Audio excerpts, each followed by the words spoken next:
வெளிநாட்டு வீரர்களுக்கு மலேசிய குடியுரிமை வழங்கி தேசிய அணியில் அவர்களை இடம்பெறச் செய்த விவகாரத்தில் போலியான ஆவணங்களை சமர்ப்பித்த குற்றத்திற்காக மலேசிய கால்பந்து சங்கமான FAM மீது அனைத்துலக கால்பந்து சம்மேளனமான FIFA அதிரடி நடவடிக்கை எடுத்துள்ளது. 2027 ஆசிய கிண்ண தகுதிச் சுற்றில் ஜூன் 10ஆம் தேதி வியட்நாமுக்கு எதிராக ஆடிய போது வீரர்களின் தகுதிச் சான்றுகளை FAM போலியாக காட்டியதாக FIFA மேற்கொண்ட விசாரணையில் தெரிய வந்தது. இதில் சிக்கியவர்கள் Gabriel Philip Aroca, Facundo Tomas Cases, Rodrigo Julian Holgado, Imanol Javier Macuca, Jo Vitor Brando Figueiredo, Jon Irazabal Inarqui மற்றும் ஹெக்டர் அலெயன்ட்ரோ ஹெவல் செரனோ ஆவர். இதனால் FAMக்கு 3,50,000 சுவிஸ் பிராங்க், அதாவது 1.8 மில்லியன் ரிங்கிட் அபராதமும், அந்த 7 வீரர்களுக்கு தலா 2,000 சுவிஸ் பிராங்க் அல்லது 10,400 ரிங்கிட் அபராதத்துடன் 12 மாத காலத்திற்கு கால்பந்து தொடர்பான அனைத்து நடவடிக்கைகளில் பங்கேற்கவும் தடை விதிக்கப்பட்டுள்ளது. இந்த தீர்ப்பின் மூலம் போலி ஆவண விவகாரத்தில் சமரச போக்கு இல்லை என்ற தனது கடுமையான நிலைப்பாட்டை FIFA மீண்டும் ஒரு முறை வெளிப்படுத்தியுள்ளது. இதனிடையே FIFAவின் அம்முடிவு குறித்து உடனடி அறிக்கை வெளியிட்ட FAM தங்களை பொறுத்தவரை அனைத்து நடைமுறைகளும் முறையாகவே பின்பற்றப்பட்டதாக கூறியது. எனவே மேல்முறையீடு செய்யவிருப்பதையும் அது உறுதிப்படுத்தியது. எல்லா நோய்களுக்கு முக்கிய காரணம் ரத்த ஓட்டம் சரியா இல்லாததுங்க. குறிப்பா தலைவலி, உடம்பு வலி, கால் மறுத்து போறது, வசதியா இருக்கிறது, மூச்சு திணறல் மற்றும் பல. இத நீங்க இப்படியே விட்டுட்டீங்கன்னா ரத்த கொதிப்பு, இனிப்பு நீர், இருதய சம்பந்தப்பட்ட நோய் மற்றும் பல நோயெல்லாம் வர ஆரம்பிக்கும். டென்ஷன் ரத்த ஓட்டத்தை சீராக்கிடும்.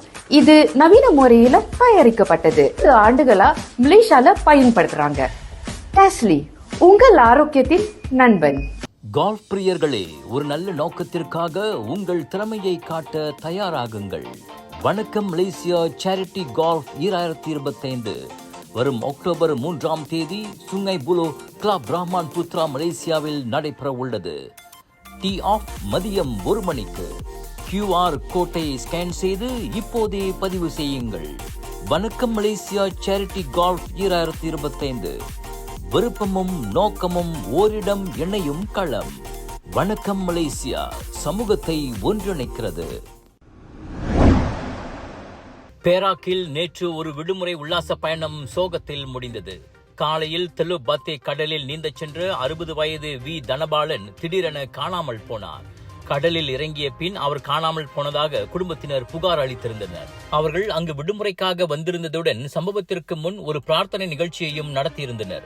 பின்னர் மாலையில் அவர் பங்கூர் தீவு கரையோர பகுதியில் நீரில் மூழ்கி உயிரிழந்த நிலையில் கண்டெடுக்கப்பட்டார். மாலை 5:15 மணியளவில் மஸ்ஜித் அல் படார் சிரிபு சலாவாட் அருகே மிதந்து கொண்டிருந்த அவரின் உடலை பொதுமக்கள் கண்டுபிடித்தனர். அது அவர் காணாமல் போன இடத்திலிருந்து சுமார் 3 கிலோமீட்டர் தொலைவில் இருந்தது. முன்னதாக தேடுதல் நடவடிக்கையில் தீயணைப்பு நிலையங்களின் 3 படகுகள் மற்றும் மலேசிய கடல்சார் அமலாக்க நிறுவனமான MMEAவின் வீரர்கள் பங்கேற்றனர். உடல் பின்னர் தெலுபாத்தே கட்டுப்பாட்டு மையத்திற்கு கொண்டு செல்லப்பட்டு போலீசிடம் ஒப்படைக்கப்பட்டது.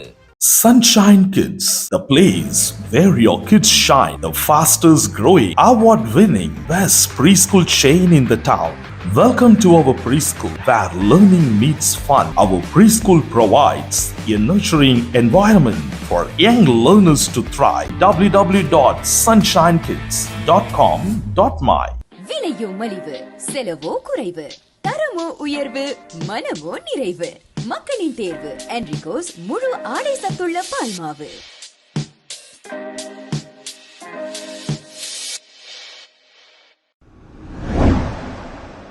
எஸ்ட்ரோ என சுருக்கமாக அழைக்கப்படும் எஸ்ட்ரோ மலேசியா ஹோல்டிங்ஸ் பெர்ஹாட் மீண்டும் வரலாறு காணாத சரிவை சந்தித்துள்ளது.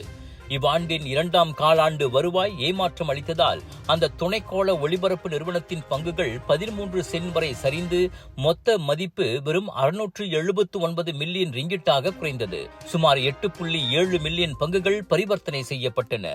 ஜூலை 31ஆம் தேதி முடிவடைந்த காலாண்டில் எஸ்ட்ரோவின் நிகர லாபம் படுமோசமாக 70 விழுக்காடு வீழ்ச்சியடைந்து 16.39 மில்லியன் ரிங்கிட்டாக மட்டுமே பதிவானது.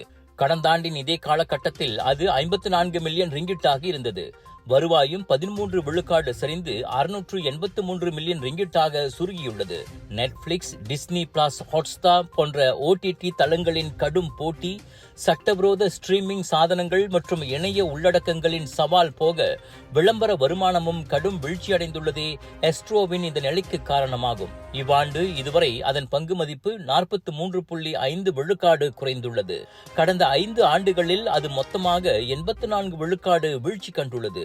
ஹாங்லியாங் முதலீட்டு வங்கி எஸ்ட்ரோ பங்குகளை 10 சென்ட் என குறித்துள்ளதுடன் TA செக்யூரிட்டிஸ் தனது இலக்கு விலையை 14.5 சென்ட் என குறைத்துள்ளது. இந்த துணைக்கோள தொலைக்காட்சி சந்தாக்களை வாடிக்கையாளர்கள் ரத்து செய்து இணைய அடிப்படையிலான ஸ்ட்ரீமிங் சேவைகளுக்கு மாறும் கலாச்சாரம் தொடரும் வரையில் எஸ்ட்ரோவின் எதிர்காலம் நிச்சயமற்றதாகவே இருக்கும் என எதிர்பார்க்கப்படுகிறது.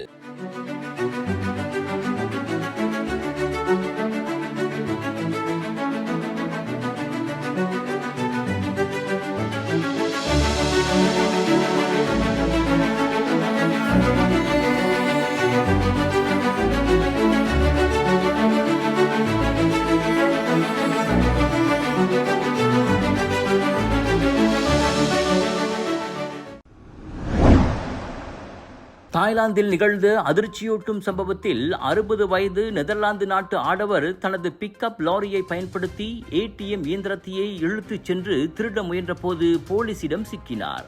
சந்தேக நபர் தனது தாய்லாந்து மனைவியுடன் உணவகம் நடத்த 10 மில்லியன் பாட் முதலீடு செய்திருந்தார்.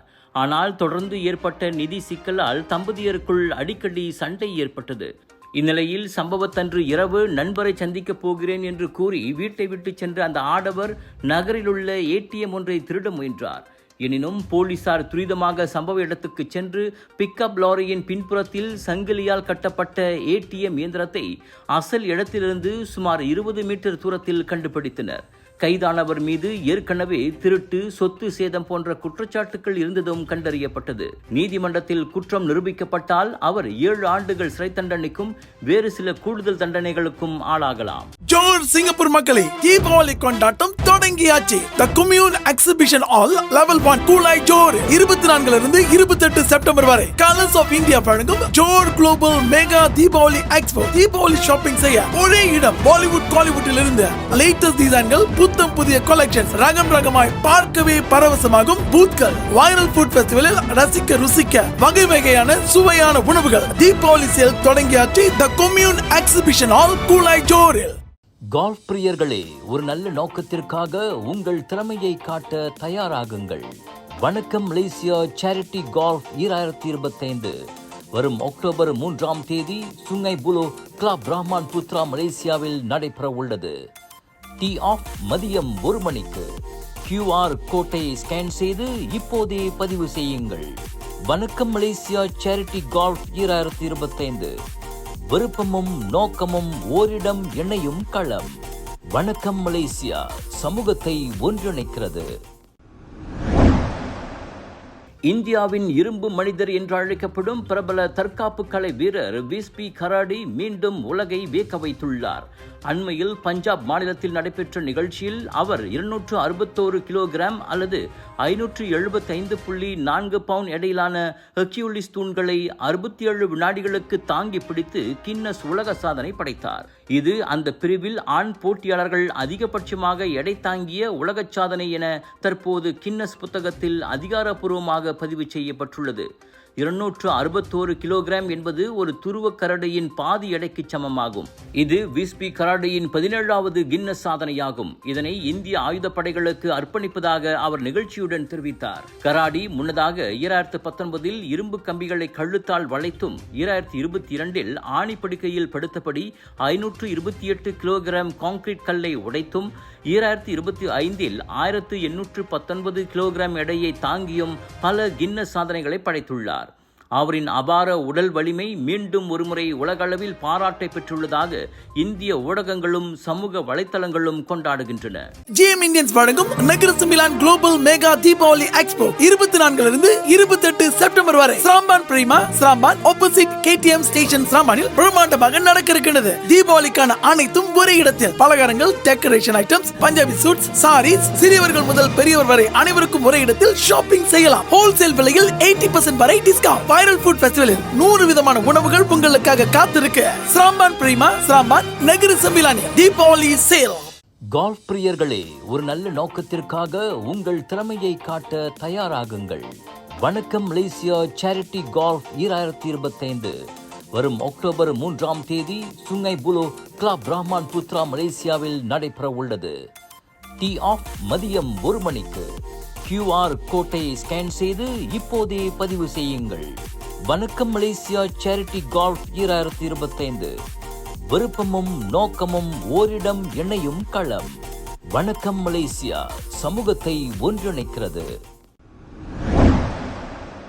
தாய்லாந்து தலைநகர் பேங்காக்கில் ஒரு பாலத்தின் கீழ் 72 வயது ஆண் ஒருவர் சடலமாக கண்டுபிடிக்கப்பட்டார். அவரின் உடல் 2 துண்டாக சுமார் 3 மீட்டர் தூரத்தில் தனித்தனியே கிடந்தது. மேலும் சில உடல் உறுப்புகள் காணாமல் போனதால் இது உறுப்பு கடத்தல் தொடர்பான குற்றச் செயலாக இருக்கலாம் என்று போலீசார் சந்தேகிக்கின்றனர். மரணமடைந்தவரின் பெயர் வெளியிடப்படவில்லை. அவர் கடந்த 1-2 ஆண்டுகளாக வீடில்லாமல் அந்த பாலத்தின் கீழ் வசித்து வந்தவர் என்று கூறப்படுகிறது. போலீசார் தற்போது மரணத்திற்கான காரணத்தையும் சந்தேக நபர்களை கண்டறியவும் தீவிரமாக விசாரணை நடத்தி வருகின்றனர்.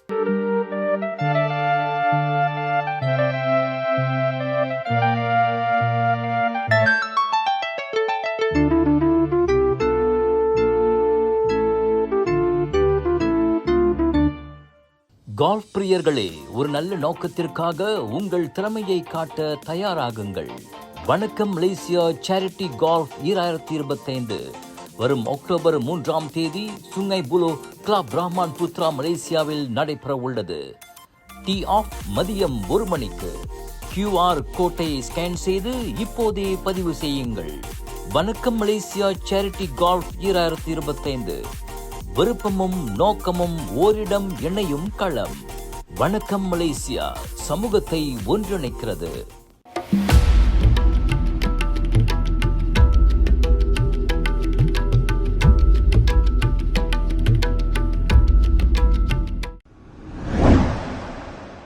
தாய்லாந்தில் ஓடிக்கொண்டிருந்த பிக்கப் லாரியில் பெண்மணியுடன் பாலியல் உறவு மேற்கொள்ளும் வகையில் படம் பிடிக்கப்பட்ட வீடியோ வைரலானதால் 23 வயது ரஷ்ய இளைஞர் ஒருவரை போலீசார் கைது செய்துள்ளனர்.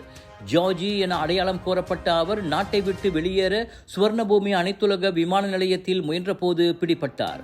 15 வினாடி நீளமான அந்த வீடியோவில் 42 வயது தாய்லாந்து பெண்ணுடன் அந்த நபர் நிர்வாணமாக பாலியல் செயலில் ஈடுபட்ட காட்சிகள் பதிவாகியுள்ளன.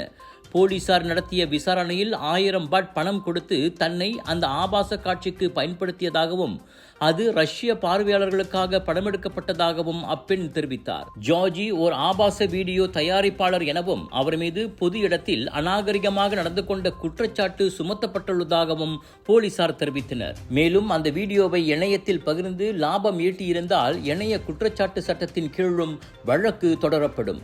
அவரின் விசா ரத்து செய்யப்பட வேண்டும் என்றும் இனி தாய்லாந்து நுழைவில் கருப்பு பட்டியலில் சேர்க்கப்பட வேண்டும் என்றும் அதிகாரிகள் வலியுறுத்தினர்.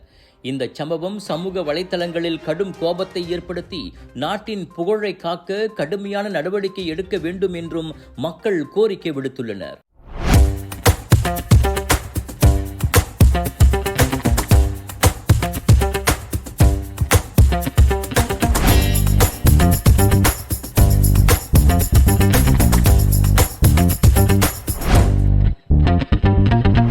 Ready to take your golf game to the next level? Join the Bridgestone ASEAN Amateur Open 2025 and stand a chance to win 5 amazing hole-in-one prizes, including a brand new Mazda CX-30. Don't miss out. Register now at bridgestoneasianamateur.com.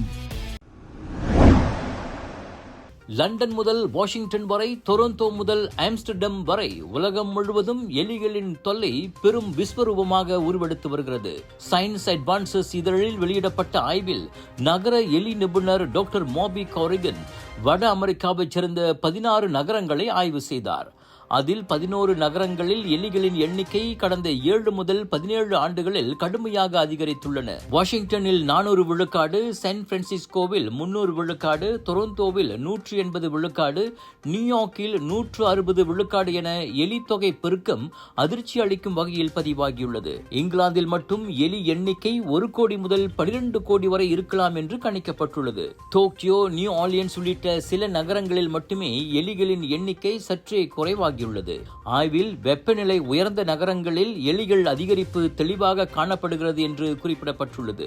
சில இடங்களில் வெப்பநிலை 2 பாகை Celsius உயர்ந்துள்ளது. உலகளவில் வெப்பநிலை 2100ஆம் ஆண்டுக்குள் 1.9 முதல் 2.7 பாகை செல்சியஸ் வரை உயரும் என்று கிளைமேட் ஆக்ஷன் ட்ராக்கர் எச்சரிக்கிறது. இது எலி எண்ணிக்கையை மேலும் அதிகரிக்கச் செய்யும். மேலும் நகரங்களில் குப்பை அதிகரிப்பு, துரித உணவு பழக்கம், குப்பை சேகரிப்பில் தாமதம், சாலைகள் மற்றும் கட்டிடப் பணிகளால் கழிவுநீர் பாதைகள் பாதிக்கப்படுதல் போன்றவையும் எலிகள் பெருகுவதற்கு காரணம். எலியின் சிறுநீரிலிருந்து பரவும் லெப்டோஸ்பைரோசிஸ், என்தாவைரஸ் போன்ற ஆபத்தான நோய்களை பரப்புவதால் அவற்றின் எண்ணிக்கையை கட்டுப்படுத்துவது அவசியமாவதாக அறிவியலாளர்கள் கூறுகின்றனர். கால்ஃப் பிரியர்களே, ஒரு நல்ல நோக்கத்திற்காக உங்கள் திறமையை காட்ட தயாராகுங்கள். வணக்கம் மலேசியா சேரிட்டி கால்ஃப் 2025 வரும் அக்டோபர் 3ஆம் தேதி Sungai Buloh club Rahman Putra மலேசியாவில் நடைபெற உள்ளது. டீ ஆஃப் மதியம் 1 மணிக்கு. QR கோட்டை ஸ்கேன் செய்து இப்போதே பதிவு செய்யுங்கள். வணக்கம் மலேசியா சேரிட்டி கால்ஃப் 2025 விருப்பமும் நோக்கமும் ஓரிடம் இணையும் களம். வணக்கம் மலேசியா, சமூகத்தை ஒன்றிணைக்கிறது. ஒரு நாளைக்கு நம்ம இருதயம் எத்தனை வாட்டி துடிக்குது தெரியுங்களா? கிட்டத்தட்ட 1 லட்சம் வாட்டி. நம்ம தூங்குற நேரத்துல இருதயம் மெதுவா துடிக்கும். நம்ம இருதயம் ஒரு என்ஜின் மாதிரி நான் ஸ்டாப்பா உடம்பு முழுதும் ஆக்சிஜன் பம்ப் பண்ணிட்டு கார்பன் டை ஆக்சைடை வெளியாக்கிடுறோம்.